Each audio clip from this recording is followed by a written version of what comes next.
les mains qui parlent. Pablo et Irène formaient un couple uni, souriant et plein de tendresse. Tous les deux travaillaient dans une maison de retraite au nom chaleureux. Les jours heureux. Pablo était animateur et organisait chaque jour des activités pour les pensionnaires. Irène, elle, était aide-soignante, attentive, douce, toujours prête à réconforter.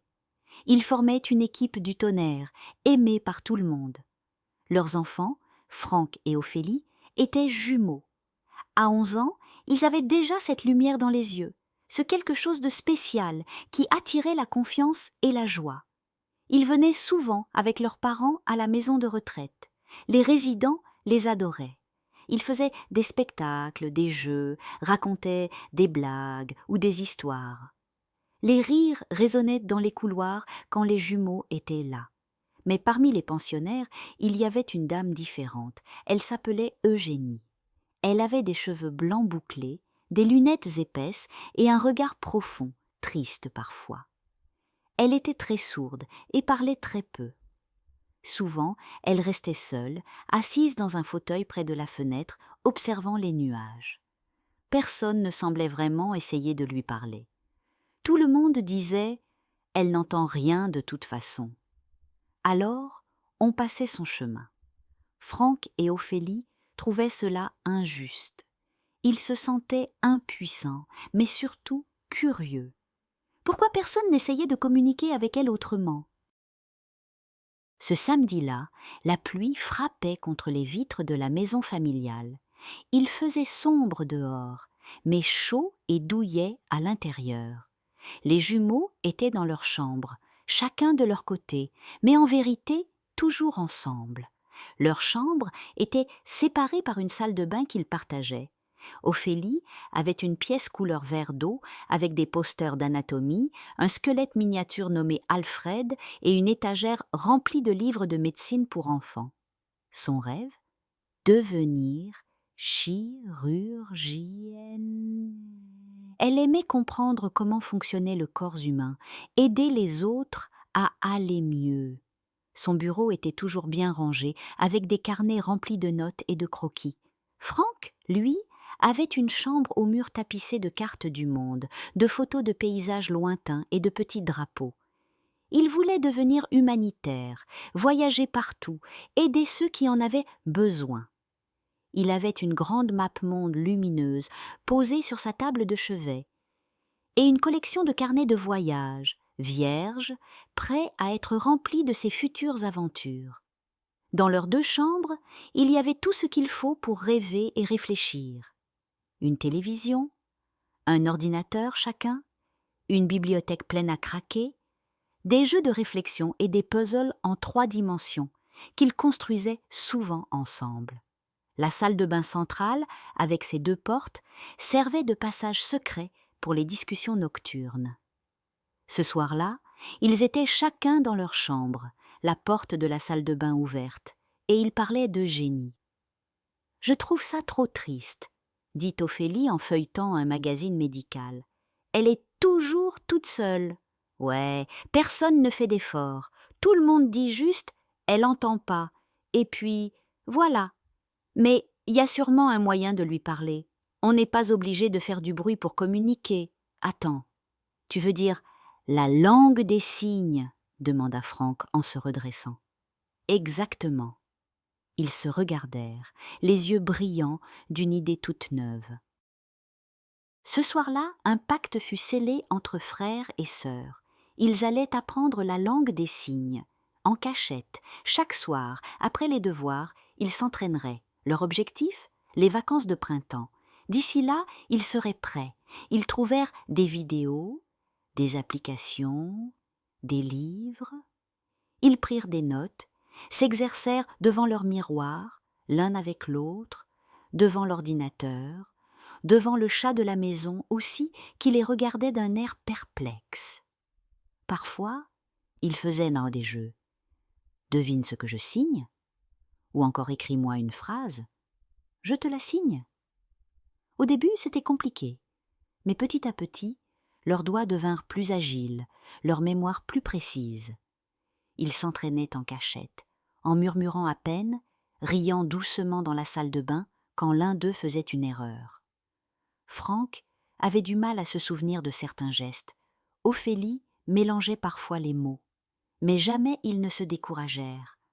Chaque soir, avant de dormir, il regardait le ciel à travers la fenêtre de la salle de bain et disait « Pour Eugénie, pour qu'elle se sente moins seule ». Le printemps pointa le bout de son nez, les arbres fleurissaient, les jours rallongeaient, et les jumeaux étaient là près, du moins presque. Un matin, lors du petit déjeuner, Franck prit la parole. « Papa, maman, on a une idée. » Pablo et Irène se regardèrent, souriant. « On peut venir, avec vous pendant les vacances, à la maison de retraite.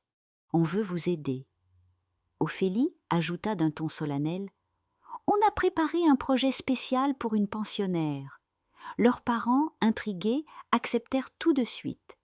Ils savaient que leurs enfants avaient toujours de bonnes idées. Le jour tant attendu arriva. Les jumeaux entrèrent dans la maison de retraite, le cœur battant. Ils saluèrent les pensionnaires, firent de quelques jeux, puis demandèrent à voir Eugénie. Elle était là, comme toujours, dans son fauteuil, près de la fenêtre, le regard perdu dans les nuages. Elle tenait un vieux livre qu'elle feuilletait sans vraiment le lire. Son visage semblait loin, très loin, comme s'il appartenait à un autre monde. Franck s'approcha doucement. Ophélie sortit une ardoise et un feutre. Elle écrivit « Bonjour Eugénie, on aimerait te parler avec nos mains. » Eugénie haussa les sourcils, légèrement surprise. Ses mains se crispèrent sur le livre, puis, lentement, elle leva les yeux vers les jumeaux. Un silence profond s'installa, presque solennel. Et soudain, Eugénie leva les mains et fit un geste. Les jumeaux se figèrent, elle signait. Elle connaissait la langue des signes. « Tu as vu ?» chuchota Franck. « Oui, elle sait signer. » Eugénie leur fit un petit sourire. Ses yeux s'embuèrent de larmes. Elle bougea les mains, lentement, leur disant « Merci les enfants ». Et ce simple geste, ce mot silencieux, fut plus fort qu'un tonnerre d'applaudissements. Il brisa quelque chose, une barrière, une solitude. Les jours suivants furent magiques. Les jumeaux passaient tout leur temps avec Eugénie. Ils partageaient des histoires, apprenaient de nouveaux signes, jouaient à des jeux de mots et riaient souvent. Eugénie les surprenait par sa vivacité, sa mémoire, son humour discret. Elle racontait des souvenirs de son enfance, ses années d'enseignement auprès d'enfants sourds, les difficultés et les moments de bonheur. Un jour, elle leur montra une vieille photo, elle entourée de ses anciens élèves. « J'avais arrêté de signer, » confia-t-elle avec émotion. Plus personne ne voulait apprendre. Plus personne ne prenait le temps. Alors j'ai rangé mes mains. Ophélie posa doucement sa main sur celle d'Eugénie. Mais maintenant, on est là, et on veut apprendre avec toi.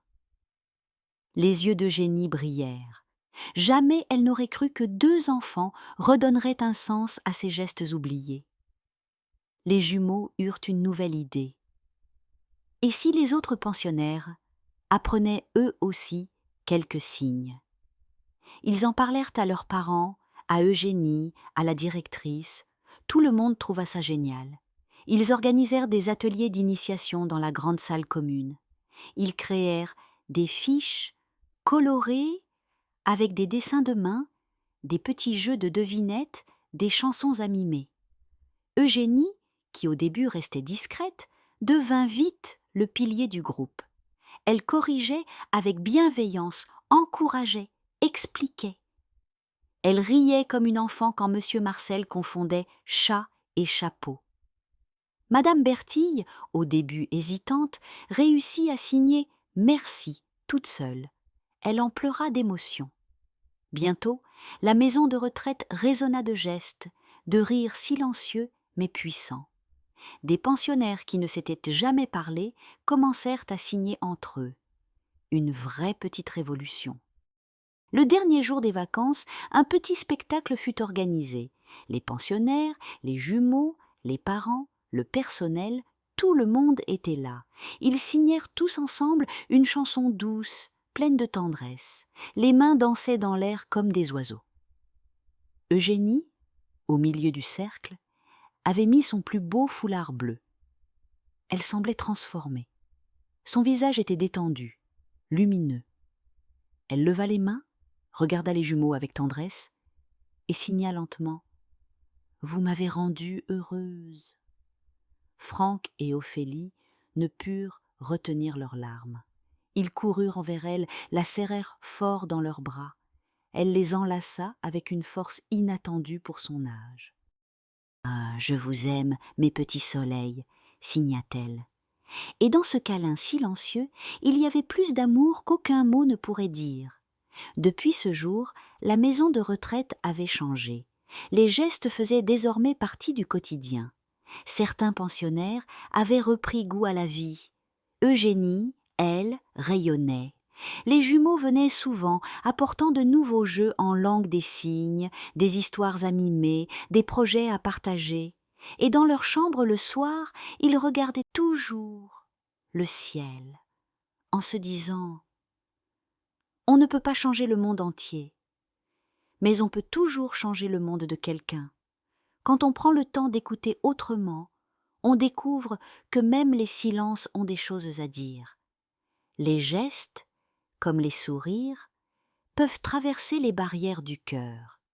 Et parfois, il suffit d'un petit effort, d'un petit signe, pour allumer une lumière dans la vie de quelqu'un. Bonne nuit mes petits rêveurs.